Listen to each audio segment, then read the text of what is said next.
ಪ್ರಾರ್ಥನೆ ಮಾಡೋಣ. ಮಹಾಕೃಪೆಯುಳ್ಳ ತಂದೆಯಾದ ದೇವರೇ, ಈ ಮಧುರವಾದ ದಿನಕ್ಕಾಗಿ ಸ್ತೋತ್ರ. ಕರ್ತನೆ, ಈ ದಿನದಲ್ಲಿ ಈ ವಾಕ್ಯಗಳನ್ನು ಸ್ವಾಮಿ ನಾವು ಸಾರುವಾಗ ಕೇಳುವಂಥ ಜನಗಳಿಗೆ ಅದು ಆಶೀರ್ವಾದದಾಯಕವಾಗಿರಲಿ, ರಕ್ಷಣೆಯಾಗಿರಲಿ, ಶಾಂತಿ ಸಮಾಧಾನವಾಗಿರಲಿ, ಬಿಡುಗಡೆಯಾಗಿರಲಿ, ಆರೋಗ್ಯವಾಗಿರಲಿ. ಸ್ವಾಮಿ, ಪ್ರತಿಯೊಬ್ಬರನ್ನು ಆಶೀರ್ವದಿಸ್ರಪ್ಪ. ಅವರಿಗೆ ನೆಮ್ಮದಿ, ಶಾಂತಿ, ಸಮಾಧಾನ, ಬಿಡುಗಡೆಗಳನ್ನು ಅನುಗ್ರಹಿಸಿಕೊಡ್ರಪ್ಪ. ಯೇಸು ಕ್ರಿಸ್ತನ ನಾಮದಲ್ಲಿ ಪ್ರಾರ್ಥನೆ ಮಾಡಿ ಬೇಡಿ ಹೊಂದಿಕೊಂಡಿದ್ದೇನೆ ತಂದೆಯೇ, ಆಮೆನ್.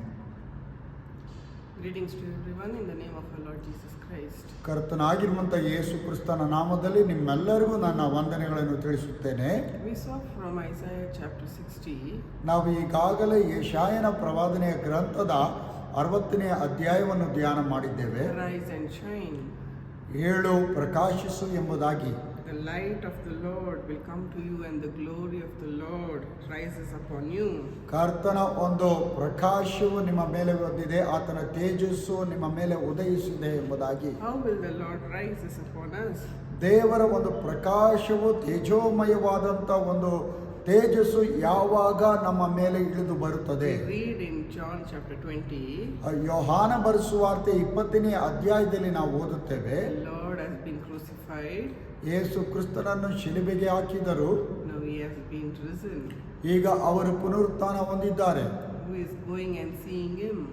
ಯಾರು ಹೋಗಿ ಆತನನ್ನು ನೋಡುತ್ತಾ ಇದ್ದಾರೆ? The one who has risen when it was still dark. ಇನ್ನು ಕತ್ತಲೆ ಇರುವಾಗಲೇ, ಮೊಬ್ಬಿರುವಾಗಲೇ ಹೋಗಿ ನೋಡಿದರು. Let's turn to John chapter 20. ನಾವೆಲ್ಲರೂ ಯೋಹಾನ ಬರೆಸುವಾರ್ತೆ 20ನೇ ಅಧ್ಯಾಯವನ್ನು ಹೊಸ ಒಡಂಬಡಿಕೆಯಲ್ಲಿ ತೆಗೆದಿಟ್ಟುಕೊಳ್ಳೋಣ. Verse 1 we read. 1ನೇ ವಾಕ್ಯದಲ್ಲಿ ಈ ರೀತಿಯಾಗಿ ಓದುತ್ತೇವೆ. Early on the first day of the week, ಆ ವಾರದ ಮೊದಲನೆಯ ದಿನದಲ್ಲಿ, while it was still dark, ಇನ್ನು ಮೊಬ್ಬಿರುವಾಗಲೇ ಅಂದರೆ ಕತ್ತಲೆ ಇರುವಾಗಲೇ, Mary Magdalene went to the tomb. ಮಗ್ದಲನ ಮರಿಯಳು ಆ ಒಂದು ಗವಿಯ ಬಳಿಗೆ ಹೋದಳು. First day of the week, the Sunday, she is going to see the Lord Jesus Christ. ವಾರದೇ ಮೊದಲನೆಯ ದಿನ ಅಂದರೆ ನಮ್ಮ ದೇಶದ ಪ್ರಕಾರ ಭಾನುವಾರ ಆಕೆಯು ಯೇಸು ಸ್ವಾಮಿಯನ್ನು ನೋಡುವುದಕ್ಕೆ ಹೋಗುತ್ತಾ ಇದ್ದಾಳೆ. When it was still dark, she is going to see the Lord. ಇನ್ನೂ ಕತ್ತಲೆ ಇದೆ, ಇನ್ನೂ ಮೊಬ್ಬಿದೆ. ಆ ಒಂದು ಸಮಯದಲ್ಲಿ ಆಕೆಯು ಯೇಸುವನ್ನು ನೋಡಕ್ಕೆ ಹೋಗುತ್ತಾ She ಇದ್ದಾಳೆ. is going to the tomb. ಆಕೆ ಆ ಗವಿಯ ಬಳಿಗೆ ಹೋಗುತ್ತಾ ಇದ್ದಾಳೆ. She wants to go and see the Lord Jesus Christ. ಆ ಸಮಾಧಿ ಬಳಿಯಲ್ಲಿ, ಆ ಗವಿಯಲ್ಲಿ ಹೋಗಿ ಯೇಸು ಸ್ವಾಮಿಯನ್ನು ನೋಡಬೇಕೆಂಬುದಾಗಿ ಬಯಸಿದಳು. We see her when she went. ನಾವು ಇಲ್ಲಿ ಓದುವಾಗ ನೋಡುತ್ತೇವೆ, ಆಕೆ ಹೋದಾಗ She is seeing the stone that it has been removed from the entrance of the tomb. ಆ ಗವಿಯ ಮುಂದಗಡೆ ಅವರು ಇಟ್ಟಿದಂತ ಕಲ್ಲು ಉರುಳಿಸಲ್ಪಟ್ಟಿರುವುದನ್ನು ಅವಳು ಕಾಣುತ್ತಾಳೆ. The stone which is covering the tomb is not a small ordinary stone. ಆ ಗವಿಗೆ ಮುಚ್ಚಲ್ಪಟ್ಟಿದ್ದಂಥ ಆ ಒಂದು ಕಲ್ಲು, ಉರುಳು ಕಲ್ಲು, ಒಂದು ಸಾಧಾರಣವಾದ ಕಲ್ಲಾಗಿರಲಿಲ್ಲ, ಅದು ಒಂದು ದೊಡ್ಡ ಕಲ್ಲಾಗಿತ್ತು. It's a big rock. ಅದು ಒಂದು ದೊಡ್ಡ ಬಂಡೆಯಾಗಿತ್ತು. She cannot remove it. ಆಕೆ ಒಬ್ಬಟ್ಟಿಗಳಾಗಿ ಅದನ್ನು ತಳ್ಳಲು ಸಾಧ್ಯವಿಲ್ಲ. She needs the help of the many men to come and help her. ಆ ಕಲ್ಲನ್ನು, ಆ ಬಂಡೆಯನ್ನು ಉರುಳಿಸಬೇಕಾದರೆ ಅನೇಕ ಗಂಡಸರು ಬರಬೇಕಾಗಿತ್ತು. But we see when it was still dark, ನಾವಿಲ್ಲಿ ಓದುವಾಗ ನೋಡುತ್ತೇವೆ, ಇನ್ನು ಕತ್ತಲೆ ಮೊಬ್ಬಿರುವಾಗಲೇ the stone has been removed. ಆ ಕಲ್ಲು ತೆಗೆಯಲ್ಪಟ್ಟಿತ್ತು. Today there are many problems in our life just like the stone. ಇವತ್ತು ನಮ್ಮ ಜೀವಿತಗಳಲ್ಲಿ, ಅನೇಕರ ಜೀವಿತಗಳಲ್ಲಿಯೂ ಸಹ ಈ ಬಂಡೆಯ ರೀತಿಯಲ್ಲಿ, ಕಲ್ಲಿನ ರೀತಿಯಲ್ಲಿ ಅನೇಕ ಸಮಸ್ಯೆಗಳು ಉಂಟು. Just like the tomb where the dead has been there, dead bodies. ಯಾವ ರೀತಿಯಲ್ಲಿ ಸಮಾಧಿ ಒಳಗಡೆ ಅಂದರೆ ಗವಿ ಒಳಗಡೆ ಸತ್ತಂತ ಮನುಷ್ಯನನ್ನು ಇಟ್ಟು ಆ ಒಂದು ಕಲ್ಲು ಮುಚ್ಚಲ್ಪಟ್ಟಿದೆ, ಆ ರೀತಿಯಾಗಿದೆ. The dead bodies gives a bad smell. ಆ ಒಂದು ಸತ್ತಂತ ಮನುಷ್ಯನ ಶರೀರವು ಕೆಟ್ಟ ವಾಸನೆಯನ್ನು ಕೊಡುವಂಥದ್ದಾಗಿರುತ್ತದೆ. There is no blessing in the tomb. ಆ ಒಂದು ಸಮಾಧಿಯಲ್ಲಿ ಅಂದರೆ ಗವಿಯಲ್ಲಿ ಯಾವುದೇ ವಿಧವಾದಂಥ ಆಶೀರ್ವಾದ ಇರುವುದಿಲ್ಲ. Sickness, troubles which troubles us in our life is just like the tomb. ನಮ್ಮ ಜೀವಿತಗಳಲ್ಲಿ ತೊಂದರೆಗಳು, ಸಮಸ್ಯೆಗಳು, ರೋಗಗಳು ಆ ಒಂದು ಗವಿಗೆ ಒಂದು ಸಮಾನವಾಗಿದೆ. The stone is the trouble which cannot be removed by any people in our life.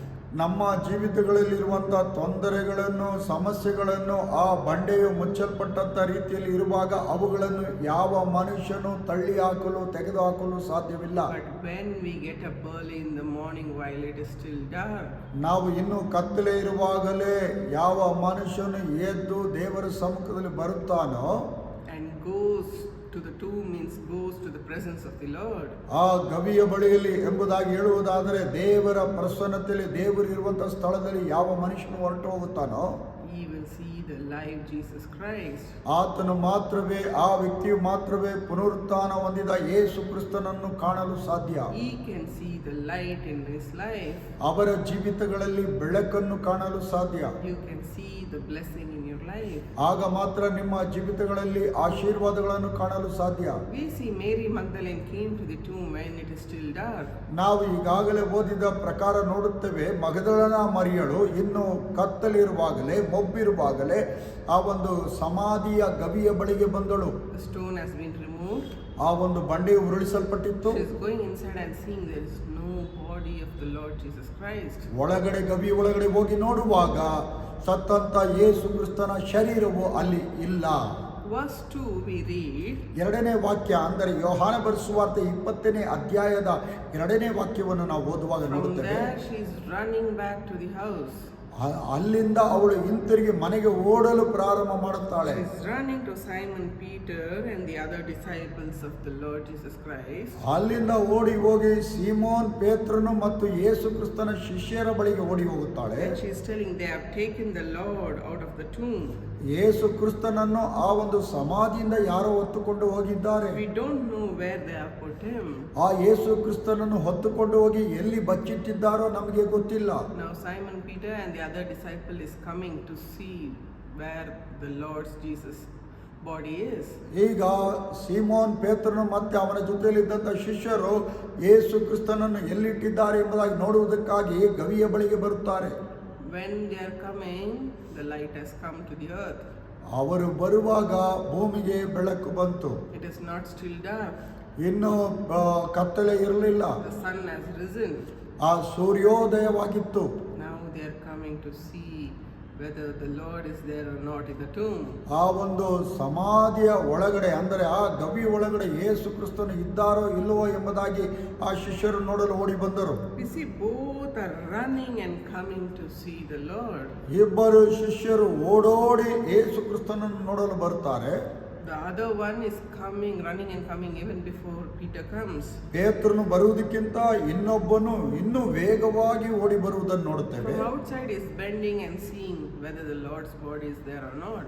ಹೊರಗಡೆಯಿಂದಲೇ ಆ ಗವಿ ಒಳಗಡೆ ಯೇಸು ಕ್ರಿಸ್ತನ ಶರೀರ ಇದೆಯಾ ಇಲ್ಲವಾ ಎಂಬುದಾಗಿ ಬಗ್ಗಿ ನೋಡುತ್ತಾನೆ. When he saw the stripes of linen lying in the place where they kept the Lord Jesus Christ. ಯೇಸು ಕ್ರಿಸ್ತನನ್ನು ಇಡಲ್ಪಟ್ಟಂತ ಆ ಒಂದು ಸ್ಥಳದಲ್ಲಿ ನಾರು ಮಡಿಯ ಬಿಳಿಯ ಬಟ್ಟೆಯನ್ನು ಸುತ್ತಿ ಇಟ್ಟಿರುವುದನ್ನು ನೋಡಿದನು. But he is not going inside the tomb. ಆದರೆ ಅವನು ಆ ಒಂದು ಗವಿ ಒಳಗಡೆ ಹೋಗಲಿಲ್ಲ. Simon Peter is also seeing the stripes of linen and the other cloth that was put on the Lord. ಅಲ್ಲಿ ಸೀಮೋನ್ ಪೇತ್ರನು ಸಹ ಯೇಸು ಕ್ರಿಸ್ತನು ಸತ್ತಾಗ ಯೇಸು ಕ್ರಿಸ್ತನ ಶರೀರದ ಮೇಲೆ ಯಾವ ಬಟ್ಟೆ ಅಂದರೆ ನಾರು ಮಡಿ ಬಟ್ಟೆ ಬಿಳಿ ಬಟ್ಟೆ ಹಾಕಿದ್ದನ್ನು ಅವನು ಕಂಡಿದ್ದನು. He is also not going inside the tomb. ಅವನು ಸಹ ಗವಿ ಒಳಗಡೆ ಹೋಗುತ್ತಾ ಇಲ್ಲ. They are also the disciples of the Lord Jesus Christ. ಯೇಸು ಕ್ರಿಸ್ತನ ಶಿಷ್ಯರು ಸಹ ಇದ್ದಾರೆ. Both are the Lord's disciples. ಇಬ್ಬರು ಯೇಸು ಕ್ರಿಸ್ತನ ಶಿಷ್ಯರಾಗಿದ್ದಾರೆ. They are coming of the sun after the sun has been risen on the earth. ಈ ಭೂಮಿಯ ಮೇಲೆ ಸೂರ್ಯೋದಯ ಆದ ನಂತರದಲ್ಲಿ ಅಂದರೆ ಬೆಳಕು ಸೂರ್ಯನ ಬೆಳಕು ಉದಯಿಸಿದ ನಂತರ ಆ ಒಂದು ಸಮಾಧಿಯ ಬಳಿಗೆ ಅವರು ಬರುತ್ತಾ ಇದ್ದಾರೆ. And they are seeing whether the Lord is there or not. ಅಲ್ಲಿ ಯೇಸು ಸ್ವಾಮಿ ಇದ್ದಾರಾ ಇಲ್ಲವಾ ಎಂಬುದಾಗಿ ನೋಡುತ್ತಾ In ಇದ್ದಾರೆ. spite of running and coming, ಅವರು ಓಡೋಡಿ ಬಂದ ನಂತರದಲ್ಲಿ letting their strength all and coming to the tomb, ಅವರು ತಮ್ಮ ಎಲ್ಲ ಶರೀರದ ಶಕ್ತಿಯನ್ನು ಸಹ ಓಡುವುದರ ಮೇಲೆ ಹಾಕಿ ಆಯಾಸಗೊಂಡವರಾಗಿ ಬರುತ್ತಾರೆ. they are not interested in going inside the tomb. ಅಷ್ಟು ವೇಗವಾಗಿ ಓಡೋಡಿ ಬಂದವರು ಆ ಒಂದು ಸಮಾಧಿಯ ಗವಿ ಒಳಗಡೆ ಹೋಗುವುದಕ್ಕೆ ಅವರಿಗೆ ಇಷ್ಟವಿಲ್ಲ. Sometimes we also do not want to come inside the temple of the Lord. ನಮಗೂ ಸಹ ಓಡೋಡಿ ಬರುತ್ತೇವೆ, ಆದರೂ ಸಹ ಆ ಒಂದು ದೇವಾಲಯದ ಒಂದು ದೇವರ ಪ್ರಸನ್ನತೆಯಲ್ಲಿ ಬರುವುದಕ್ಕೆ ನಮಗೆ ಮನಸ್ಸಿರುವುದಿಲ್ಲ. We do not want to get up when it is still dark. ನಾವು ಕತ್ತಲೆ ಇರುವಾಗಲೂ ಎದ್ದು ದೇವರ ಸಮ್ಮುಖದಲ್ಲಿ ಬರಬೇಕೆಂಬುದಾಗಿ ಬಯಕೆ ನಮ್ಮಲ್ಲಿ ಇರುವುದಿಲ್ಲ. That is why you cannot see the Lord Jesus Christ. ಅದಕ್ಕಾಗಿಯೇ ಪುನರುತ್ಥಾನ ಹೊಂದಿದ ಯೇಸು ಕ್ರಿಸ್ತನ ನೀವು ಕಾಣಲು ಸಾಧ್ಯವಿಲ್ಲ. You cannot find the deliverance that the Lord can give it to you. ದೇವರು ನಿಮಗಾಗಿ ಇಡಲ್ಪಟ್ಟಿರುವಂತಹ ಬಿಡುಗಡೆಯನ್ನು ನೀವು ಕಾಣಲು ಅನುಭವಿಸಲು ಸಾಧ್ಯವಿಲ್ಲ. We see here the disciples are going back home again. ನಂತರದಲ್ಲಿ ಇಲ್ಲಿ ಓದುವಾಗ ನೋಡುತ್ತೇವೆ, ಶಿಷ್ಯರು ತಮ್ಮ ಮನೆಗಳಿಗೆ ಹಿಂತಿರುಗಿ ಹೋದರು. Barehanded without seeing the Lord Jesus Christ. ಪುನರುತ್ಥಾನ ಹೊಂದಿದ ಯೇಸು ಕ್ರಿಸ್ತನನ್ನು ಕಾಣದೆ ಬರೀ ಗೈಯಲ್ಲಿ ಅವರು ಹಿಂತಿರುಗಿ ಹೋಗುವುದನ್ನು ನೋಡುತ್ತೇವೆ. But Mary Magdalene is seeing the Lord Jesus Christ. ಆದರೆ ಮಗ್ದಲನ ಮರಿಯಳು ಯೇಸು ಕ್ರಿಸ್ತನನ್ನು ಕಂಡುಕೊಂಡಳು. Verse 11 we read. ಆ ಒಂದು ಯೋಹಾನ ಬರೆದ ಸುವಾರ್ತೆ 20ನೇ ಅಧ್ಯಾಯದ 11ನೇ ವಾಕ್ಯದಲ್ಲಿ ಓದುತ್ತೇವೆ, Mary is standing outside the tomb. ಮರಿಯಳು ಆ ಒಂದು ಸಮಾಧಿ ಗವಿಯ ಹೊರಗಡೆ ನಿಂತುಕೊಂಡಿದ್ದಾಳೆ. And she is crying, where did the Lord's body has gone? ಯೇಸು ಕ್ರಿಸ್ತನ ಶರೀರ ಎಲ್ಲಿ ಹೋಯಿತು ಎಂಬುದಾಗಿ ಕಣ್ಣೀರು ಸುರಿಸುತ್ತಾ ಅಳುತ್ತಾ ಇದ್ದಾಳೆ. She wept and she bent down to look inside the tomb. ಅವಳು ಕಣ್ಣೀರು ಸುರುತ್ತಾ ಅಳುತ್ತಾ ಬೊಗ್ಗಿ ಆ ಒಂದು ಸಮಾಧಿಯ ಗವಿಯ ಒಳಗಡೆ ನೋಡಿದಳು. She saw two angels in white. ಅಲ್ಲಿ 2 ದೇವದೂತರು ಬೆಳ್ಳರಿ ಶರೀರಧಾರಿಗಳನ್ನು ನೋಡಿದಳು. Seated where Jesus' body has been. ಅಲ್ಲಿ ಯೇಸು ಕ್ರಿಸ್ತನನ್ನು ಮಲಗಿಸಿದಂತ ತಲೆಯ ಭಾಗದಲ್ಲಿ ಒಬ್ಬನು, ಪಾದದ ಬಳಿಯಲ್ಲಿ ಒಬ್ಬನು ಕುಳಿತುಕೊಂಡಿರುವುದನ್ನು ಕಂಡಳು. And we see they are asking women, why are you crying? ಅಮ್ಮ ಯಾಕೆ ಅಳುತ್ತಾ ಇದೆಯಾ ಎಂಬುದಾಗಿ ದೇವದೂತರು ಆ ಮಗ್ದಲನ ಮರಿಯಳ ಬಳಿಯಲ್ಲಿ ಕೇಳುತ್ತಾರೆ. She is telling, they have taken my Lord away. ನನ್ನ ಸ್ವಾಮಿಯನ್ನು ಯಾರೋ ಹೊತ್ತುಕೊಂಡು ಹೋಗಿದ್ದಾರೆ. I do not know where they have put him. ನನ್ನ ಸ್ವಾಮಿಯನ್ನು ಹೊತ್ತುಕೊಂಡು ಹೋಗಿ ಎಲ್ಲಿ ಎಲ್ಲಿ ಇಟ್ಟಿದ್ದಾರೋ ನನಗೆ ಗೊತ್ತಿಲ್ಲ. Jesus is talking to her now. ಈಗ ಯೇಸು ಸ್ವಾಮಿ ಆಕೆ ಬಳಿಗೆ ಮಾತಾಡುತ್ತಾರೆ. She has turned around and she is seeing the Lord standing in front of her. ಆಕೆ ಹಿಂತಿರುಗಿ ಆ ಒಂದು ತೋಟದಲ್ಲಿ ಆ ಒಂದು ಸ್ಥಳದಲ್ಲಿ ನೋಡುವಾಗ ಯೇಸು ಕ್ರಿಸ್ತನು ನಿಂತಿರುವುದನ್ನು ಕಾಣುತ್ತಾಳೆ. Jesus standing out of the tomb. ಯೇಸು ಸ್ವಾಮಿ ಆ ಒಂದು ಸಮಾಧಿಯ ಗವಿಯ ಹೊರಗಡೆ ನಿಂತುಕೊಂಡಿದ್ದಾರೆ. Alive is standing in front of her. ಪುನರುತ್ಥಾನ ಹೊಂದಿ ಜೀವಂತವಾಗಿ ಮಗ್ದಲನ ಮರಿಯಳ ಕಣ್ಗಳ ಮುಂದೆ ಯೇಸು ಸ್ವಾಮಿ ನಿಂತುಕೊಂಡಿದ್ದಾರೆ. The Lord is also asking her, women, why are you crying? ಅಲ್ಲಿ ನೋಡಿ, ಅಮ್ಮ ಯಾಕೆ ಅಳುತ್ತಾ ಇದ್ದೀಯಾ ಎಂಬುದಾಗಿ ಯೇಸು ಸ್ವಾಮಿ ಆ ಮಗ್ದಲನ ಮರಿಯಳನ್ನು ಕೇಳುವುದನ್ನು ನೋಡುತ್ತೇವೆ. Thinking he is a gardener, again she is saying the same thing. ಆತನು ತೋಟಗಾರನು ಎಂಬುದಾಗಿ ಭಾವಿಸಿಕೊಂಡು ಮಗ್ದಲನ ಮರಿಯಳು ಮತ್ತೆ ಇನ್ನೊಂದು ಸಾರಿ ಮಾತಾಡುತ್ತಾ ಇದ್ದಾಳೆ. She is telling that they have taken away my Lord. ನನ್ನ ಸ್ವಾಮಿಯನ್ನು ಯಾರೋ ಹೊತ್ತುಕೊಂಡು ಹೋಗಿದ್ದಾರೆ ಎಂಬುದಾಗಿ ಹೇಳುತ್ತಾಳೆ. Jesus is telling and calling her by name, Mary. ಆ ಒಂದು ಕ್ಷಣದಲ್ಲಿ ನೋಡುತ್ತೇವೆ, ಯೇಸು ಸ್ವಾಮಿಯು ಮಗ್ದಲ ಮರಿಯಳನ್ನು ಹೆಸರಿಟ್ಟು ಕರೆದು ಮರಿಯಳೇ ಎಂಬುದಾಗಿ ಕರೆಯುತ್ತಾರೆ. Jesus is not calling some other name. ಯೇಸು ಸ್ವಾಮಿ ಬೇರೆ ಯಾವುದೇ ಹೆಸರನ್ನು ಇಟ್ಟು ಕರೆಯಲಿಲ್ಲ. He is calling her by name.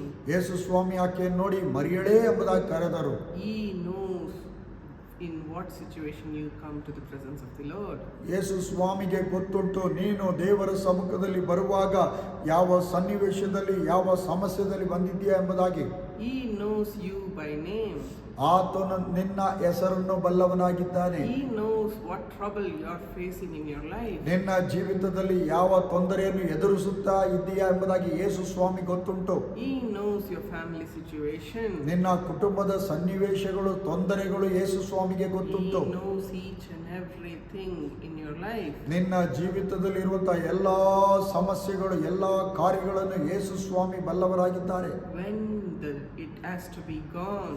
ಆ ಒಂದು ಎಲ್ಲಾ ತೊಂದರೆಗಳು ನಿನ್ನ ಜೀವಿತಗಳಿಂದ ಯಾವಾಗ ಹೊರಟು ಹೋಗುತ್ತದೆ. You need to be in the presence of the Lord while it is still dark. ನೀನು ಮೊಬ್ಬಿರುವಾಗಲೇ ಕತ್ತಲೆ ಇರುವಾಗಲೇ ದೇವರ ಒಂದು ಸನ್ನಿಧಾನದಲ್ಲಿ ಆತನ ಪ್ರಸನ್ನತೆಯಲ್ಲಿ ಬರುವಾಗ ಮಾತ್ರ ಅದು ಸಿಗುತ್ತದೆ. As the tomb resembles the dead bodies, ಆ ಒಂದು ಸಮಾಧಿಯು ಗವಿಯು ಅದು ಸತ್ತ ಹೆಣಕ್ಕೆ ಒಂದು ಸೂಚನೆಯಾಗಿದೆ. when trouble comes we tend to sleep early in the morning. ಬೆಳಗಿನ ಜಾವದಲ್ಲೇ ತೊಂದರೆಗಳು ಬಂದಾಗ ನಾವು ನಿದ್ದೆ ಮಾಡಬೇಕೆಂಬುದಾಗಿ ಬಯಕೆ ಬರುತ್ತದೆ. We want to sleep early in the morning. ನಾವು ಮುಂಜಾನೆಯಲ್ಲೇ ಮೊಬ್ಬಿರುವಾಗಲೇ ಅಧಿಕವಾಗಿ ನಿದ್ದೆ ಮಾಡಬೇಕೆಂಬುದಾಗಿ ಬಯಸುತ್ತೇವೆ. The body does not allow us to get up from the bed. ನಮ್ಮ ಶರೀರವು ಹಾಸಿಗೆಯಿಂದ ಎದ್ದೇಳುವುದಕ್ಕೆ ನಮಗೆ ಸಹಾಯ ಮಾಡುವುದಿಲ್ಲ. It does not lead us to go to the temple of the Lord. ನಮ್ಮ ಶರೀರವು ಎದ್ದೇಳು ನೀನು ದೇವರ ಆಲಯಕ್ಕೆ ಹೋಗು ಎಂಬುದಾಗಿ ಅನುಮತಿ ನಮಗೆ ಕೊಡುವುದಿಲ್ಲ. But we need to give up the tomb that is there filled up with dead bodies to come and see the light in our life. ನಾವು ಆ ಒಂದು ಸತ್ತಂತ ಸಮಾಧಿಯ ಗವಿಯಿಂದ ಹೊರಗಡೆ ಬರಲು ಅಂದರೆ ಬೆಳಕನ್ನು ನೋಡಲು ನಾವು ಕರ್ತನ ಸಮ್ಮುಖದಲ್ಲಿ ಬರಬೇಕಾಗಿದೆ. We see here in verse 18, ಇಲ್ಲಿ 18ನೇ ವಾಕ್ಯದಲ್ಲಿ ನಾವು ನೋಡುತ್ತೇವೆ, Mary Magdalene is going and seeing all the other disciples. ನಂತರದಲ್ಲಿ ನೋಡುತ್ತೇವೆ ಮಗ್ದಲನ ಮರಿಯಳು ಹೋಗಿ ಎಲ್ಲಾ ಶಿಷ್ಯರನ್ನು ಭೇಟಿಯಾಗುತ್ತಾಳೆ. She is telling, I have seen the Lord. ನಾನು ಯೇಸು ಸ್ವಾಮಿಯನ್ನು ನೋಡಿದ್ದೇನೆ. Who can see the Lord?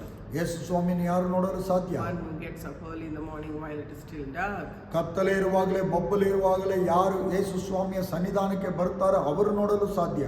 Come into the presence of the Lord. ದೇವರ ಪ್ರಸನ್ನತೆಯಲ್ಲಿ ದೇವರ ಆಲಯಕ್ಕೆ ಬರುವಂತದ್ದು, And pray to the Lord. ದೇವರ ಸಮ್ಮುಖದಲ್ಲಿ ಪ್ರಾರ್ಥಿಸುವಂತದ್ದು. And when you praise the Lord will deliver you from all kinds of troubles. ದೇವರ ಪ್ರಸನ್ನತೆಯಲ್ಲಿ ದೇವರನ್ನು ಸ್ತುತಿಸುವಾಗ, ಘನಪಡಿಸಿ ಮಹಿಮೆ ಪಡಿಸುವಾಗ ಕರ್ತನು ನಿಮಗೆ ಬಿಡುಗಡೆಯನ್ನು ಕೊಡುತ್ತಾರೆ. As all the blessings have been given in Isaiah 60, ಯೆಶಾಯನ ಪ್ರವಾದನೆ ಗ್ರಂಥದ 60ನೇ ಅಧ್ಯಾಯದಲ್ಲಿ ಕೊಡಲ್ಪಟ್ಟಿರುವಂತಹ ಎಲ್ಲ ವಾಗ್ದಾನಗಳು, ಆಶೀರ್ವಾದಗಳು it will be in your life when you get up and pray. ನೀವು ಮುಂಜಾನೆಯಲ್ಲಿ ಎದ್ದು ಪ್ರಾರ್ಥನೆ ಮಾಡುವಾಗ ಆ ವಾಗ್ದಾನಗಳು, ಆ ಆಶೀರ್ವಾದಗಳು ಎಲ್ಲವೂ ನಿಮಗೆ ಕೊಡಲ್ಪಡುತ್ತದೆ. Darkness will run away from your life and there will be light, the Lord's light in your life. ಕತ್ತಲೆ ಓಡಿ ಹೋಗಿ ಯೇಸು ಸ್ವಾಮಿ ಹೇಳಿದ ರೀತಿಯಲ್ಲಿ ನಾನೇ ಬೆಳಕಾಗಿದ್ದೇನೆ ಎಂಬುದಾಗಿ ಆ ಬೆಳಕು ನಿಮ್ಮ ಜೀವಿತಗಳಲ್ಲಿ ಪ್ರಜ್ವಲಿಸುತ್ತದೆ. ಪ್ರಾರ್ಥನೆ ಮಾಡೋಣ. ಮಹಾಕೃಪೆಯುಳ್ಳ ತಂದೆಯಾದ ದೇವರೇ, ನೀವೇ ಲೋಕಕ್ಕೆ ಬೆಳಕಾಗಿದ್ದೀರಿ ಎಂಬುದಾಗಿ ನಮ್ಮನ್ನು ನೋಡಿ ಹೇಳಿದಿರಲ್ಲ. ನಾವು ಯಾವಾಗ ಲೋಕಕ್ಕೆ ಬೆಳಕಾಗಿರಲು ಸಾಧ್ಯ? ಯಾವ ರೀತಿಯಲ್ಲಿ ಮಗ್ದಲನ ಮರಿಯಳು ಮುಂಜಾನೆಯಲ್ಲಿ ಎದ್ದು ನಿಮ್ಮ ಪ್ರಸನ್ನತೆಯಲ್ಲಿ ಬಂದಳು, ಆಗ ಪುನರುತ್ಥಾನ ಹೊಂದಿದಂತೆ ಯೇಸುವೇ ನಿಮ್ಮನ್ನು ಕಾಣಲು ಸಾಧ್ಯವಾಯಿತು.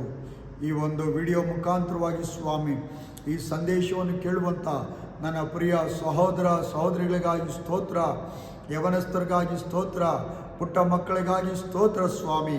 ಈ ಸಂದೇಶ ಕೇಳುವಾಗಲೇ ಕರ್ತನೆ, ಅವರ ಜೀವಿತಗಳಲ್ಲಿ ಬದಲಾವಣೆ ಉಂಟಾಗಲಿ, ರಕ್ಷಣೆ ಉಂಟಾಗಲಿ, ಶಾಂತಿ ಸಮಾಧಾನ ಉಂಟಾಗಲಿ, ಆರೋಗ್ಯ ಉಂಟಾಗಲಿ, ಬಿಡುಗಡೆ ಉಂಟಾಗಲಿ, ಸಮಸ್ಯೆಗಳಿಂದ ದೂರ ಹೋಗಲಿ ಅಪ್ಪ. ಕಣ್ಣೀರು ಒರೆಸಲ್ಪಡಲಿ ಸ್ವಾಮಿ. ಈ ಸಂದೇಶ ಕೇಳುವಂಥ ಪ್ರತಿಯೊಂದು ವ್ಯಕ್ತಿಯನ್ನು ಆಶೀರ್ವದಿಸು. ನಿಮ್ಮ ಕೃಪೆಯಲ್ಲಿ ಮುಚ್ಚುಮರೆ ಮಾಡಿಕೊಳ್ಳ್ರಿ. ಯೇಸು ಕ್ರಿಸ್ತನ ನಾಮದಲ್ಲಿ ಪ್ರಾರ್ಥನೆ ಮಾಡಿ ಬೇಡಿ ಹೊಂದಿಕೊಂಡಿದ್ದೇನೆ ತಂದೆಯೇ. ಆಮೇನ್, ಆಮೇನ್.